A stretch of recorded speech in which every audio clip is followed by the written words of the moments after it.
بسم اللہ الرحمن الرحیم۔ شروع کرتا ہوں میں اللہ تبارک و تعالیٰ کے نام سے جو بڑا مہربان اور نہایت رحم کرنے والا ہے۔ معزز سامعین کرام اور پیارے بھائیوں اور بہنوں، آج ہم شعبان المعظم کے اس انتہائی بابرکت مقدس اور نورانی مہینے کے بارے میں بات کریں گے۔ تو دوستو، ویڈیو کو دیکھنے سے پہلے چینل کو لائک، شیئر اور سبسکرائب ضرور کیجیے گا۔ ناظرین، شعبان المعظم کا وہ مہینہ ہے جو رمضان المبارک کی آمد کا سب سے خوبصورت پیش خیمہ ہے۔ یہ وہ مہینہ ہے جسے نبی کریم صلی اللہ علیہ وسلم اپنا مہینہ کہتے تھے۔ آپ صلی اللہ علیہ وسلم فرماتے تھے، شعبان میرا مہینہ ہے۔ اس مہینے میں آپ صلی اللہ علیہ وسلم کثرت سے روزے رکھتے۔ شعبان کا اکثر و بیشتر حصہ روزوں میں گزرتے تھے۔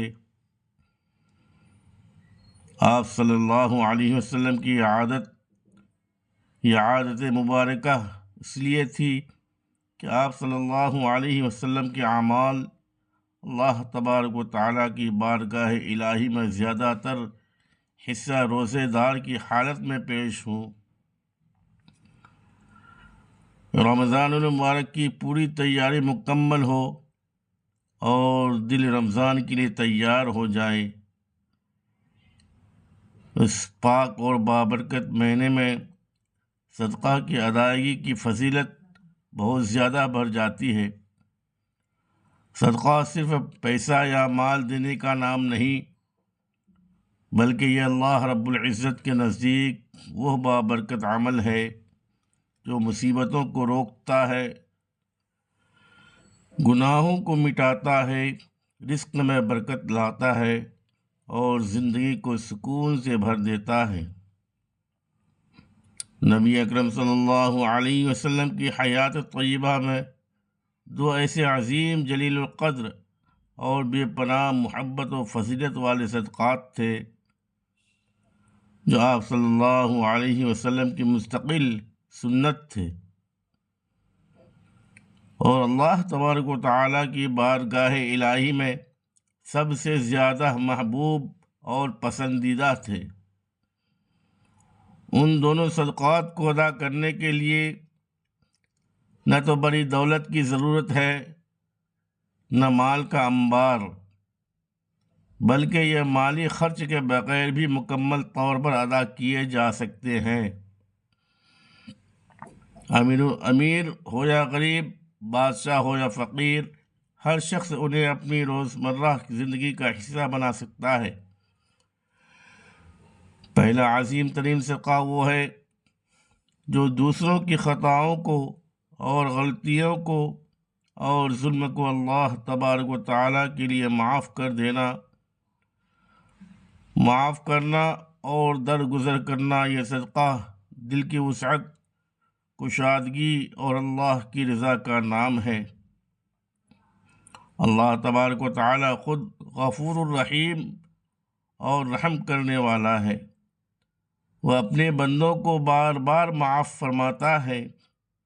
قرآن مجید میں اللہ تبارک و تعالیٰ ارشاد فرماتا ہے کہ جو لوگ غصے کو پی جاتے ہیں، غصے کو قابو میں رکھتے ہیں اور دوسروں کو معاف کر دیتے ہیں، تو اللہ تبارک و تعالیٰ ان سے بے انتہا محبت کرتا ہے۔ نبی کریم صلی اللہ علیہ وسلم نے فرمایا، جو شخص دوسروں کی خطاؤں کو معاف کر دے گا، اللہ تبارک و تعالیٰ اسے دنیا و آخرت میں عزت، بلندی اور اپنی خاص قربت عطا فرمائے گا۔ شعبان المعظم کا یہ مہینہ معافی، درگزر، عفو اور بخشش کا خاص مہینہ ہے۔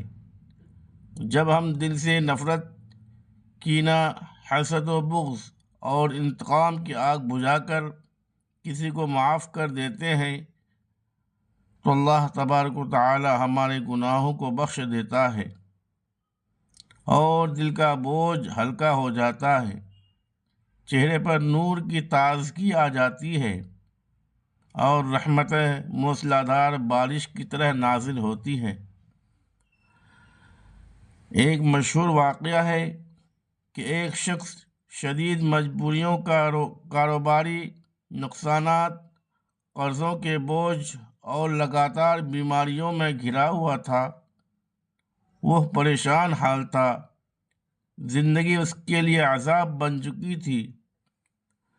ایک دن وہ ایک بڑے ہی نیک بزرگ کے پاس گیا اور روتے ہوئے کہا کہ میری زندگی مصیبتوں کا ڈھیر بن چکی ہے۔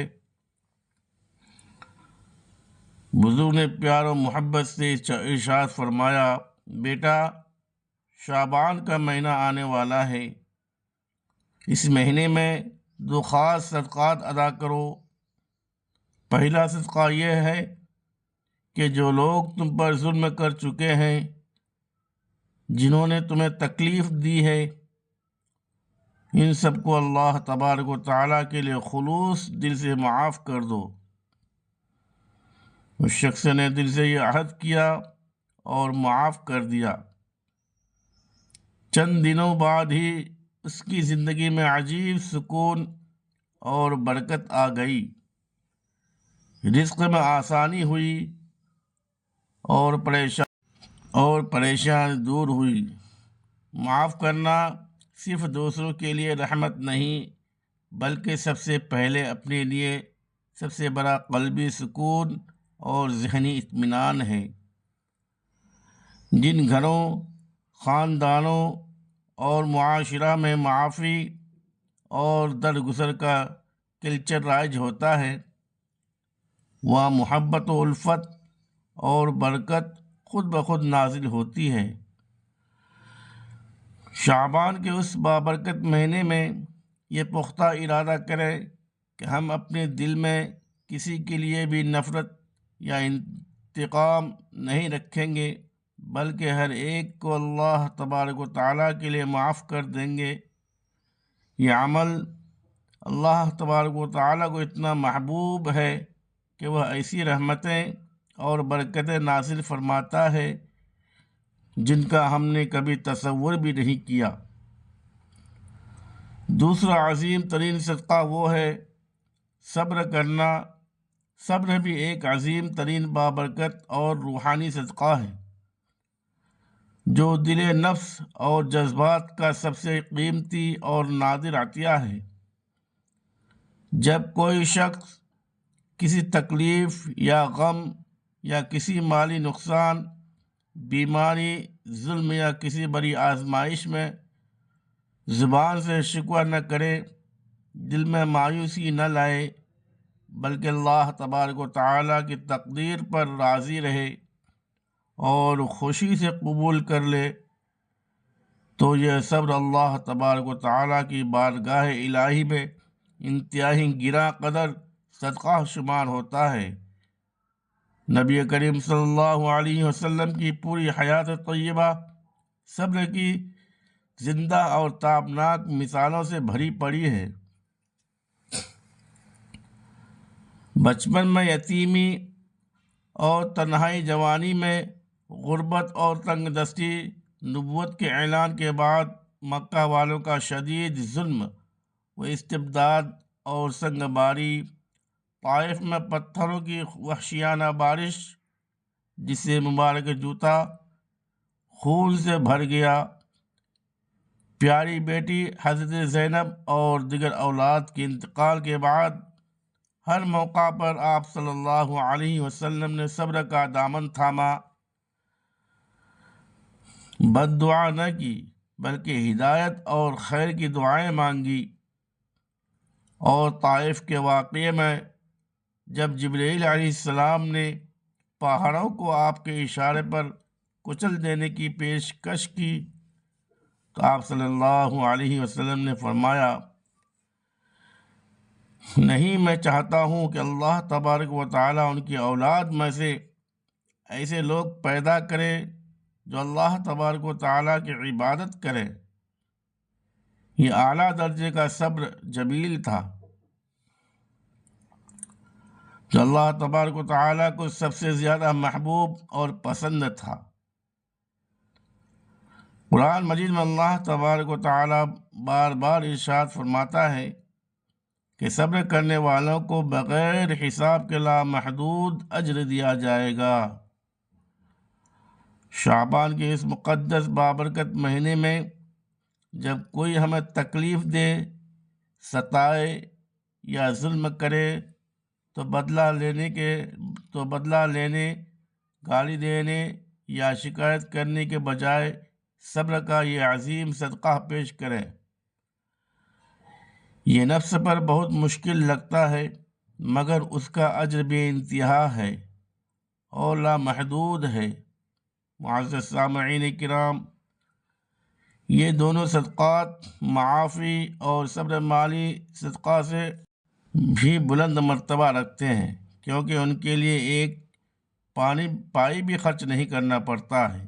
نبی کریم صلی اللہ علیہ وسلم ظاہری صدقہ یعنی مالی خیرات، کھانا کھلانا، یتیم کی مدد اور بیماریوں کی عیادت اور محتاج کی دستگیری بھی کثرت سے کرتے تھے، اور ساتھ ہی باطنی صدقہ یعنی معافی اور صبر کو بھی مستقل معمول بنائے رکھتے تھے۔ شعبان میں جب ہم ان دونوں کو اپنائیں گے تو اللہ تبارک و تعالی ہماری زندگی کو قلعہ نما مضبوطی، حفاظت اور برکت سے نوازے گا انشاءاللہ۔ تو دوستو، صدقہ کی طاقت ایسی ہے کہ وہ مصیبت کو آنے سے پہلے ہی روک دیتی ہے، پریشانیوں کو دور بھگاتا ہے اور اللہ تبارک و تعالی کی رحمتیں موسلا دھار بارش کی طرح برساتا ہے۔ ناظرین کرام، اگرچہ شعبان میں یہ اعمال کرے تو رمضان کے لیے دل تیار ہو جائے گا اور زندگی میں سکون، خوشحالی اور روحانی نور آ جائے گا۔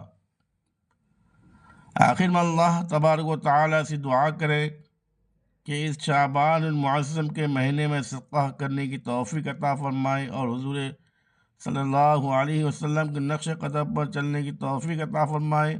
آمین ثم آمین۔ خدا حافظ۔ السلام علیکم ورحمۃ اللہ وبرکاتہ۔